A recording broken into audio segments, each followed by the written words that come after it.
Bom dia, boa tarde, boa noite, crianças. A tia não sabe que horas você vai assistir esse vídeo, mas estou aqui novamente para te contar uma linda história bíblica e te ensinar algo sobre Deus. Bom, hoje nós vamos aprender um pouco sobre o batismo de Jesus. Antes de tudo, eu quero te contar uma coisa. Quando Jesus era um garotinho, em Nazaré vivia. Corria os montes com seus amigos, com ele se divertia. Ele aprendeu carpintaria e a sua mamãe ele ajudava. A sua lição ele aprendia e ao cair se machucava. Foi recebendo ao crescer sabedoria celestial, pois Deus o estava preparando para um trabalho especial. Jesus cresceu e viajou de cidade em cidade, dando a todos que encontrou o seu carinho e amizade. Pois bem, crianças, essa é a letra de uma canção que a tia aprendeu quando ainda era criança. E tem tempo. Pois bem, quando Jesus cresceu, ele iniciou o seu ministério, o seu trabalho, a missão que Deus tinha mandado ele fazer. Pois bem, ele estava a caminho do Rio Jordão e lá ele encontrou o seu primo, João Batista. João Batista, quando viu Jesus, ficou maravilhado. João Batista pregava para uma multidão e ele pregava sobre o arrependimento dos pecados. Então, quando ele viu Jesus se aproximar para ser também batizado, ele ficou maravilhado, impressionado. E de longe ele viu e disse o que está escrito no Evangelho de João, capítulo 1, versículo 29. E diz: Eis o Cordeiro de Deus que tira o pecado do mundo. Vamos repetir com a tia? Eis o Cordeiro de Deus que tira o pecado do mundo. João 1, 29. A tia tá aqui, ó, com a Bíblia dela na mão e você com a sua aí, tá bom? Já eu vou dizer outra referência para você. Bem, quando João Batista disse isso, Jesus se aproximou dele e pediu para ser batizado. Você já foi a um batismo na sua igreja? Já viu o pastor batizar alguém? Ou ele coloca assim, né? Ou ele coloca assim dentro d'água? Interessante, né? É chamado de imersão. É isso aí, imersão.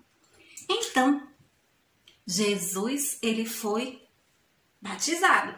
João Batista colocou ele debaixo d'água, né? E rapidamente ele levantou. É assim o batismo. Tem que ser com muita água, né, no rio, e precisa o corpo ir todinho, ou assim, deitando. Você já deve ter visto. Quando João Batista levantou Jesus, que lindo foi o que aconteceu depois.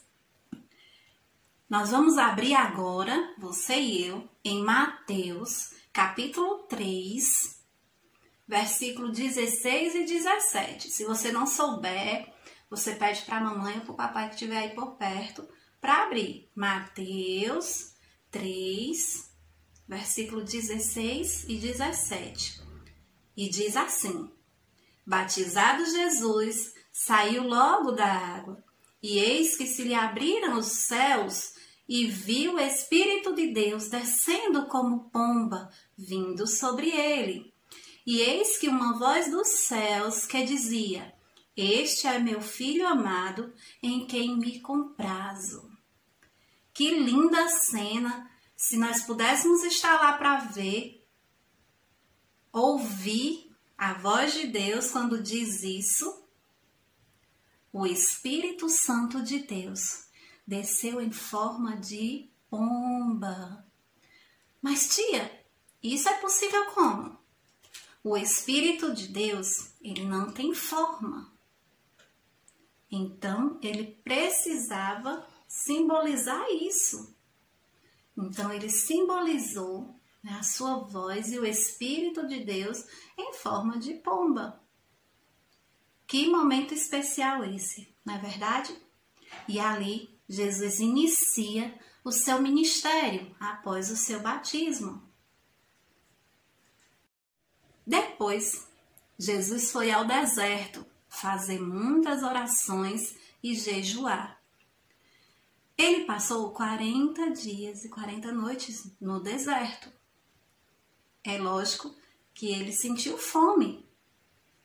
Então, se aproximou dele o tentador. Você sabe quem é o tentador? Satanás. E o que ele faz? Tentações. Olha só. Então, ele jogou uma para Jesus. Ele disse: se você é filho de Deus, faz com que essas pedras se transformem em pão. Será que Jesus fez isso? Transformou as pedras em pão? Ele estava com fome. Mas a Bíblia diz em Mateus, capítulo 4, versículo 4, que Jesus respondeu. Jesus respondeu assim, ó: não só de pão viverá o homem, mas de toda a palavra que procede da boca de Deus. Que resposta legal, não é essa de Jesus? Então, o diabo não desistiu. Ele ainda continuou. Levou Jesus à cidade santa, colocou ele lá em cima, no mais alto monte, e disse: se és filho de Deus mesmo, atira-te daqui para baixo, joga. Então você vai dar ordem aos seus anjos e eles vão lhe pegar. Eles não vão deixar você cair. Jesus respondeu o seguinte: não tentarás o Senhor teu Deus. Foi no versículo 7, Mateus capítulo 4, versículo 7. Não tentarás o Senhor teu Deus. Será que Satanás desistiu? Não, ele tentou mais uma vez. Então, levou ainda a um outro monte muito alto, mostrou a ele todo o mundo e todas as glórias e disse: tudo isso eu te dou, se prostrado me adorares, se você se ajoelhar e me adorar. Que será que Jesus respondeu?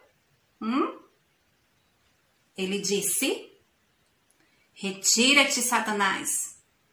Ao Senhor teu Deus adorarás e só a Ele darás culto. Somente a Deus nós podemos adorar. Somente a Deus. Então, Satanás foi embora, deixou Jesus por perto e os anjos vieram o servir. A Bíblia diz que os anjos vieram e cuidaram de Jesus, serviram Jesus. Que história maravilhosa, linda! E a cada história da Bíblia que nós aprendemos, colocamos ela em nosso coração e não esquecemos. Então nós podemos aprender o seguinte: se Jesus venceu a tentação, venceu cada coisa que Satanás colocou para atrapalhar a sua vida com Deus, nós podemos também dizer não às tentações, dizer não para o pecado. Nós também podemos. Tiver algo de errado, que você sabe que é errado, você tem condições de dizer: não, eu não vou fazer isso de errado. Pense nisso. Pense em como Deus vai se alegrar de você dizendo não ao pecado. Não é verdade? O Senhor se alegra quando nós dizemos não ao pecado, quando nós dizemos não a Satanás. Deus se importa com a nossa vida. Quando nós estamos em comunhão com Ele, é maravilhoso. E a única coisa que nos faz perder a comunhão com Deus é o pecado. É ceder à tentação, fazer o que Satanás quer. E não é bom fazer o que Satanás quer. Pode ser bom na hora, mas depois, não.